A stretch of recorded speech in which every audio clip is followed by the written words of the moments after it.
Assalamualaikum warahmatullahi wabarakatuh. Kembali lagi bersama saya Muhammad Burhanuddin dari Basru Jambe, mahasiswa Institut Agama Islam Syarifuddin. Pada kesempatan kali ini kita akan melanjutkan pembahasan mata kuliah model dan strategi belajar yang diampu oleh Dr. Ahmad Ihwanul Muttaqin MPDI, yang dimana di video sebelumnya kita sudah membahas materi sebelumnya.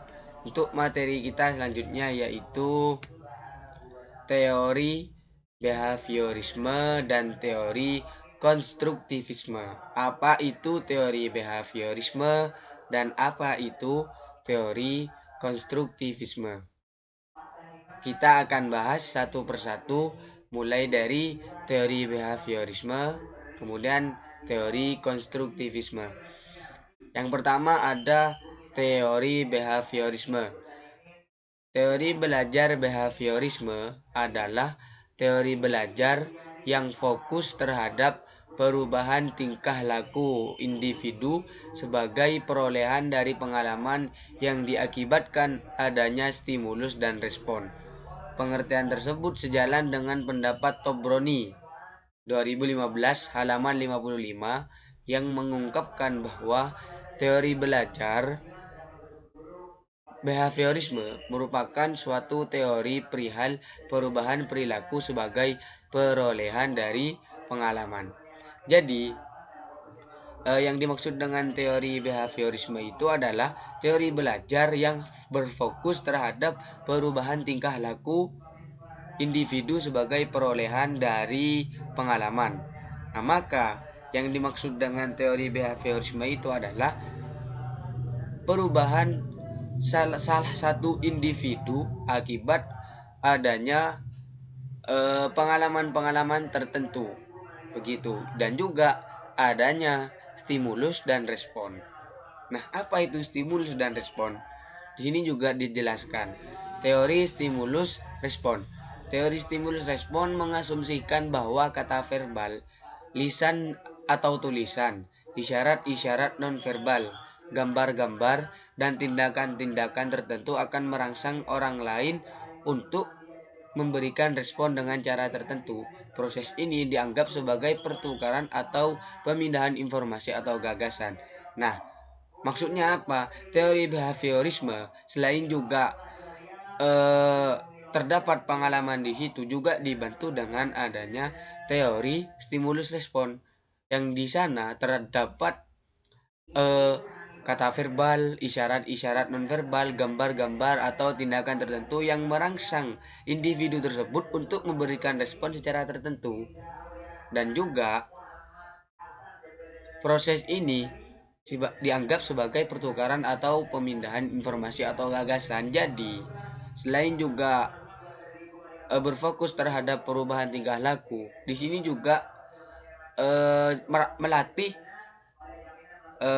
untuk merangsang orang lain atau respon orang lain dengan cara adanya teori stimulus respon. Jadi, teori behaviorisme bisa berjalan dengan baik jika juga terdapat teori stimulus respon, yang di sana terdapat beberapa poin atau beberapa item yang bisa membantu adanya teori behaviorisme tersebut. Nah, kemudian ciri-ciri dari teori behaviorisme. Untuk menyelami teori belajar behavioristik lebih dalam, kita dapat mengenali berbagai ciri yang menyelubungi pembelajaran behavioristik. Menurut Rusli dalam Sumarsono dan kawan-kawan tahun 2020 halaman 12, teori behavioristik memiliki ciri-ciri tersendiri yang khusus dalam pembelajaran, yakni pertama, mengutamakan faktor lingkungan. Nah, yang sudah kita jelaskan tadi, bahwa teori behaviorisme itu berfokus pada perubahan tingkah laku salah satu individu.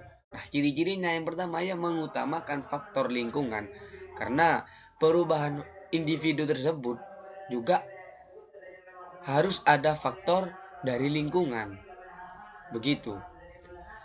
Karena kenapa? Lingkungan juga bisa mempengaruhi tingkah laku dari individu tersebut.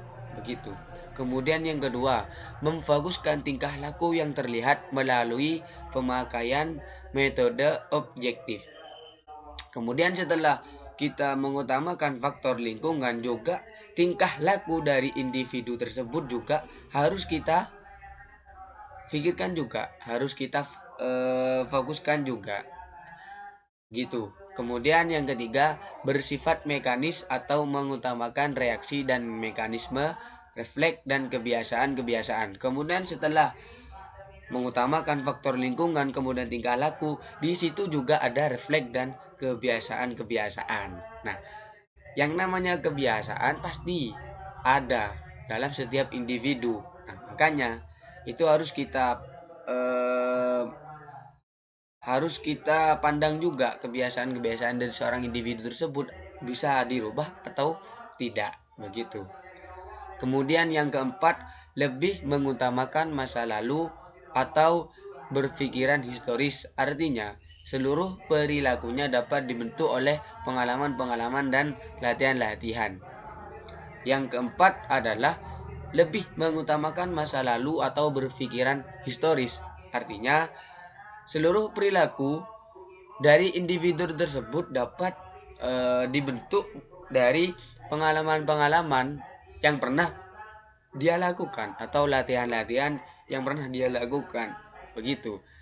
Ya, itu ciri-ciri dari teori behaviorisme. Yang pertama, mengutamakan faktor lingkungan. Jelas, karena lingkungan juga menjadi faktor berubahnya seorang individu. Kemudian yang kedua, memfokuskan tingkah laku yang terlihat melalui pemakaian metode objektif. Kemudian yang ketiga, bersifat mekanis atau mengutamakan reaksi dan mekanisme, refleks dan kebiasaan-kebiasaan.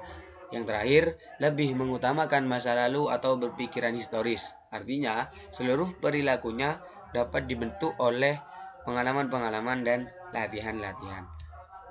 Kemudian selanjutnya contoh teori behaviorisme. Menurut John B. Watson, Albert, ini contoh ya, contoh teori behaviorisme.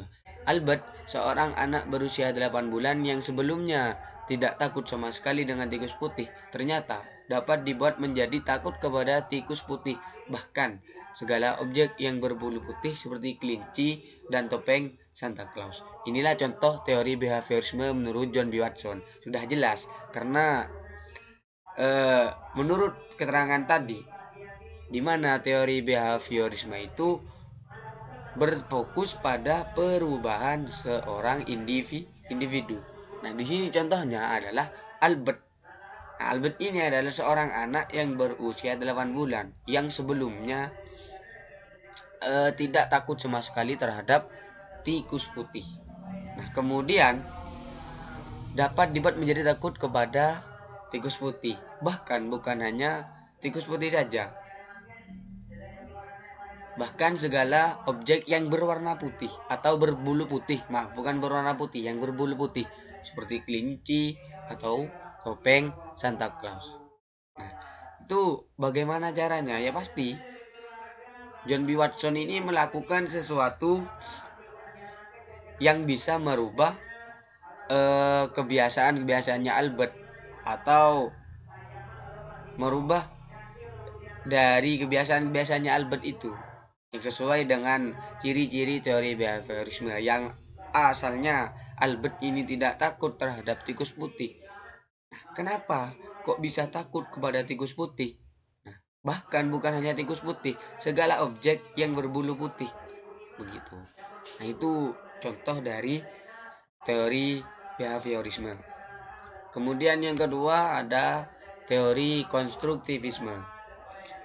Konstruktivisme adalah teori belajar yang mengusung pembangunan kompetensi, pengetahuan atau keterampilan secara mandiri oleh peserta didik yang difasilitasi oleh pendidik melalui berbagai rancangan pembelajaran dan tindakan yang diperlukan untuk menghasilkan perubahan yang dibutuhkan pada peserta didik. Nah, konstruktivisme di sini adalah teori belajar yang mengusung pembangunan kompetensi, pengetahuan atau keterampilan secara mandiri. Beda lagi dengan behaviorisme tadi. Kalau konstruktivisme lebih fokus terhadap pembangunan kompetensi, pengetahuan atau keterampilan secara mandiri oleh peserta didik. Maksudnya, teori konstruktivisme ini lebih berfokus terhadap kuantitas dari peserta didik, entah itu kompetensinya, entah itu pengetahuannya atau keterampilannya yang difasilitasi oleh pendidik melalui berbagai rancangan pembelajaran, melalui metode-metode pembelajaran ataupun materi-materi pembelajaran yang lain dan tindakan yang diperlukan sehingga menghasilkan perubahan yang dibutuhkan pada peserta didik. Kalau di behaviorisme itu perubahannya di tingkah laku, kalau di konstruktivisme lebih kepada perubahan kompetensi, pengetahuan dan juga keterampilan. Kemudian menurut Tobroni dan Mustafa 2015 halaman 107, teori konstruktivisme memberikan keaktifan terhadap manusia untuk belajar menemukan kompetensi sendiri, pengetahuan atau teknologi, dan hal lain yang diperlukan guna mengembangkan dirinya. Artinya, belajar dalam pandangan konstruktivisme betul-betul menjadi usaha aktif individu dalam mengonstruksi makna tentang sesuatu yang dipelajari. Nah, menurut Tobroni dan Mustafa di sini, teori konstruktivisme memberikan keaktifan terhadap manusia untuk belajar menemukan kompetensinya sendiri, pengetahuannya sendiri, atau teknologinya sendiri. Bukan hanya menemukan, tapi juga mengembangkan. Dan hal lain yang diperlukan guna mengembangkan dirinya. Kuantitas yang bisa mengembangkan dirinya. Kuantitas itu apa? Yaitu kompetensi, pengetahuan, dan teknologi. Itu pengertian dari teori konstruktivisme. Kemudian ciri-ciri dari teori konstruktivisme. Ciri-ciri pembelajaran yang menerapkan teori konstruktivisme adalah sebagai berikut. 1. Memberi kesempatan kepada murid membina pengetahuan baru melalui penglibatan dalam dunia sebenarnya. Nah, di sini yang pertama, memberi kesempatan kepada murid untuk membina pengetahuan baru melalui penglibatan dalam dunia sebenarnya. Maksudnya apa? Ya, seorang murid itu diberi kesempatan untuk mengembangkan pengetahuan barunya, untuk lebih meluaskan pengetahuannya melalui penglibatan dalam dunia sebenarnya, begitu. Yaitu yang dimaksud dengan konstruktivisme, lebih berfokus terhadap kompetensi, pengetahuan, dan keterampilan yang tadi.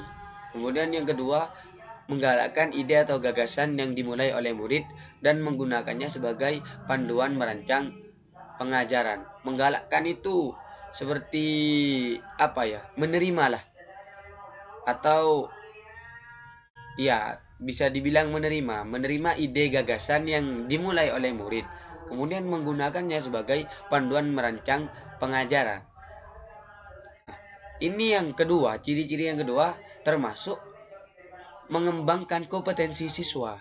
Karena apa? Di situ digunakan sebagai panduan merancang pengajaran oleh gurunya. Kemudian yang kedua, menggalangkan dan menerima daya usaha murid.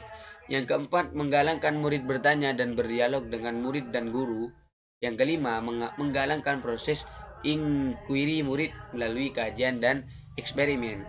Intinya, teori konstruktivisme ini isinya tentang mengembangkan kuantitas dari seorang murid tersebut.